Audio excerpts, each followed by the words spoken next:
Edinburgh, February 10th, 1567.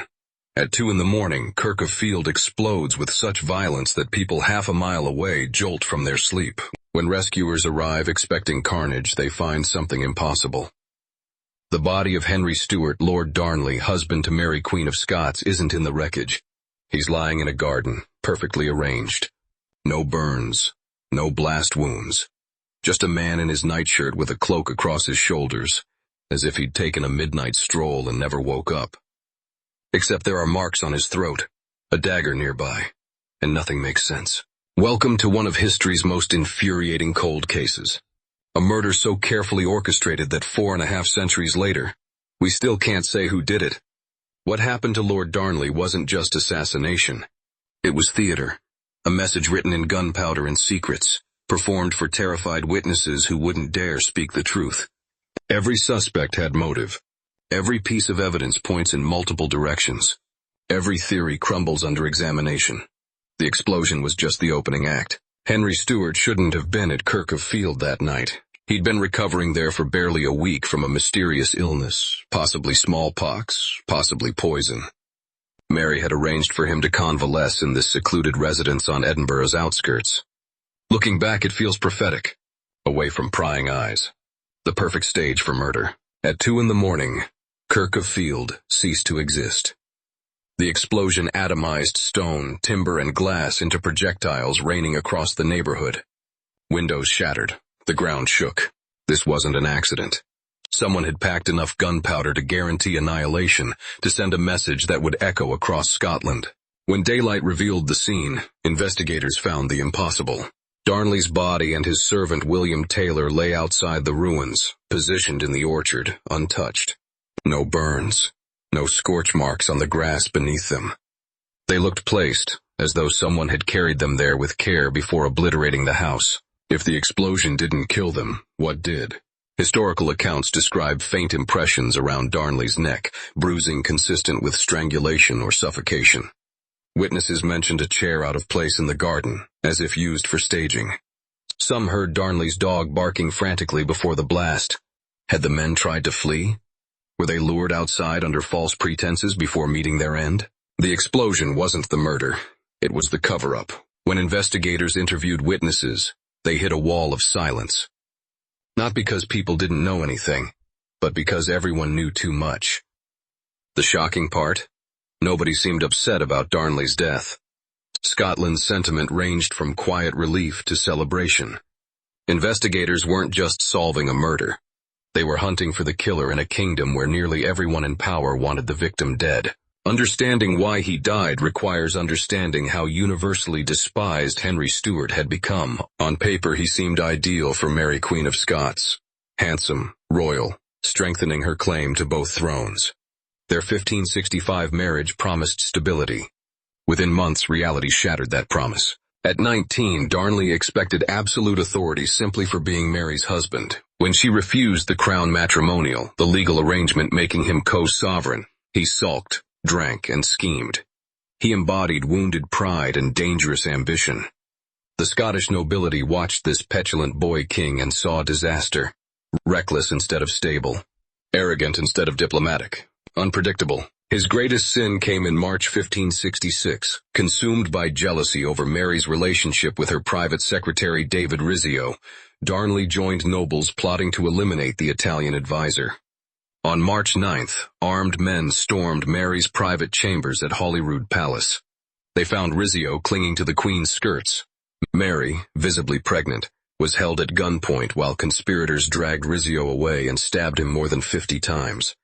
The brutality destroyed whatever affection Mary held for her husband, and marked Darnley as willing to endanger both his wife and unborn child. Then Darnley betrayed the conspirators who'd helped him, hoping to win back Mary's favor.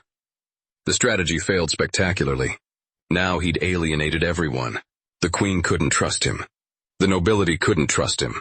He'd become a liability so profound his existence threatened the kingdom's stability. Mary explored separation, annulment, exile. But someone decided there was a simpler solution. Make Henry Stewart disappear. Who pulled the trigger? Start with James Hepburn, Earl of Bothwell. Ambitious, ruthless, politically savvy.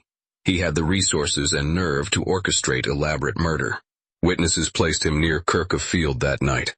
Investigators found clothing linked to him in the ruins.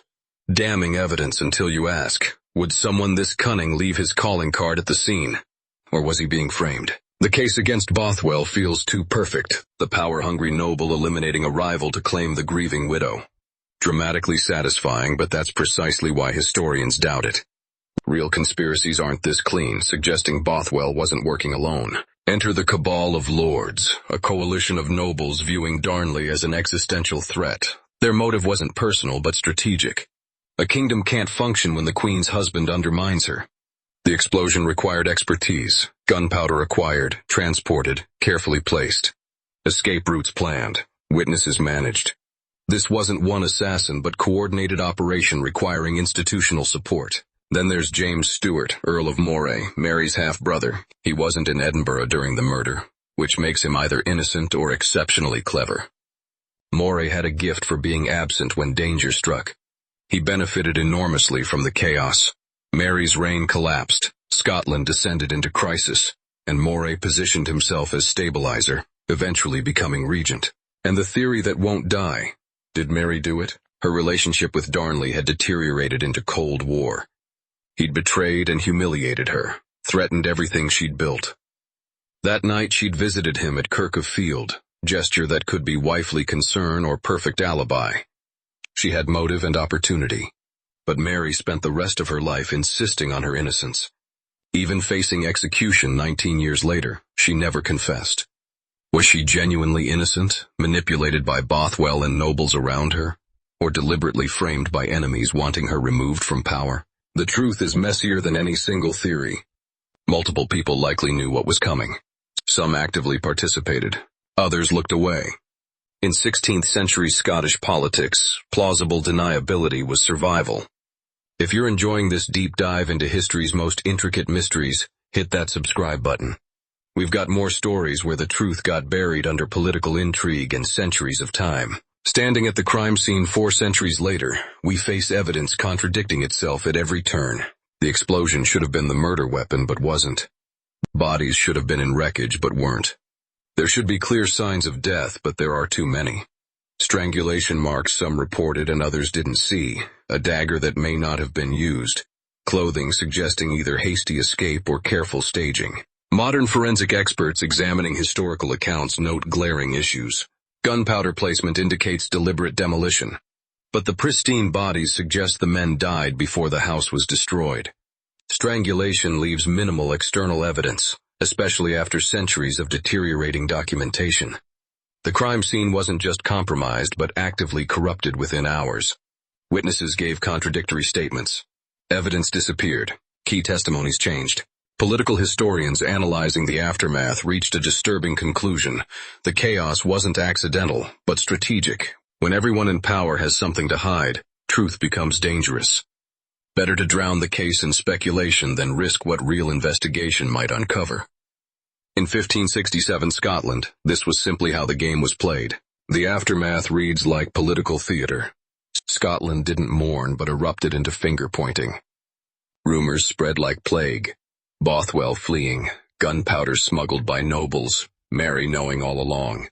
Every whisper contradicted the last, creating fog so dense that finding truth became impossible. Mary faced immediate suspicion instead of sympathy, every move scrutinized, every silence interpreted as guilt. The court interrogated her rather than consoled her. When perception matters more than fact, innocence becomes irrelevant. Bothwell demanded a trial and got one. It lasted hours. Key witnesses failed to appear. Evidence was missing or incomplete. Verdict, not guilty. Not from innocence, but from fear. Justice was dismantled before it began. Then came Europe's scandal. Weeks after acquittal, Bothwell married Mary. Some say he abducted her traveling to Dunbar. The optics were catastrophic. The marriage was brief, toxic, politically ruinous. Bothwell fled Scotland and died in a Danish prison. Mary spent 19 years imprisoned before her 1587 execution. Neither ever confessed. Can it ever be solved? Modern forensic analysis tells us the explosion was staged. Political historians trace the web of conspiracies and motives. We can analyze surviving letters with tools unavailable to previous generations. But none brings definitive answers. The real genius wasn't in execution but concealment. Multiple interests aligned, multiple people stayed silent, multiple beneficiaries emerged. Not one left conclusive evidence. Every suspect had motive and plausible deniability. Bothwell had ambition and opportunity, but evidence feels manufactured. The cabal had resources and will but covered tracks expertly. Moray benefited but was absent. Mary had every reason to want Darnley gone and every reason to keep hands clean. The crime scene was drowned in contradictions. Investigation corrupted by fear. The political storm ensured anyone knowing the truth understood the cost of speaking. Henry Stewart's murder was almost certainly conspiracy. Not one person but multiple figures with intersecting interests recognizing a shared problem and finding permanent solution. The Kirk of Field explosion wasn't just about killing a man. It was about sending a message, demonstrating power, creating chaos to ensure truth never emerged. 450 years later, we're still arguing about it. Maybe that's the real legacy. Not the unsolved mystery, but what it reveals about power, truth, and how history gets written. When the powerful conspire to bury secrets, they create a labyrinth of competing narratives where every path leads to doubt. Henry Stewart's murder echoed through decades.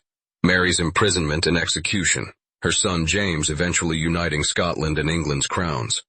One calculated killing, one elaborate cover-up, and British history's course shifted. Who killed Lord Darnley? After everything examined, the honest answer, we don't know. We may never know. Truth was buried intentionally beneath political calculation, shared guilt, and understanding that some secrets are more valuable than justice. Every theory can be argued and defended. Every theory has gaps no historical document can fill. The contradictions aren't bugs in the record but features, carefully constructed to keep certainty forever out of reach. We're left not with closure but something perhaps more valuable. A reminder that history isn't settled facts but contested space where power shapes narrative as surely as events. Henry Stewart's death captivates because it forces us to confront uncomfortable truth. When everyone benefits from silence, truth becomes negotiable. When stakes are high enough, justice becomes a luxury the powerful can't afford. Sometimes the most perfectly executed crime isn't where the killer escapes, but where the killer was never meant to be found. Almost everyone in Scottish political life had motive. Almost everyone had something to gain. Was this one criminal mastermind's work? Or conspiracy so perfectly constructed that truth was never meant to survive? Drop your thoughts in the comments. If you found this journey into history's shadows fascinating, make sure you're subscribed. We've got plenty more mysteries where truth went to its grave and left only questions behind. Thanks for watching.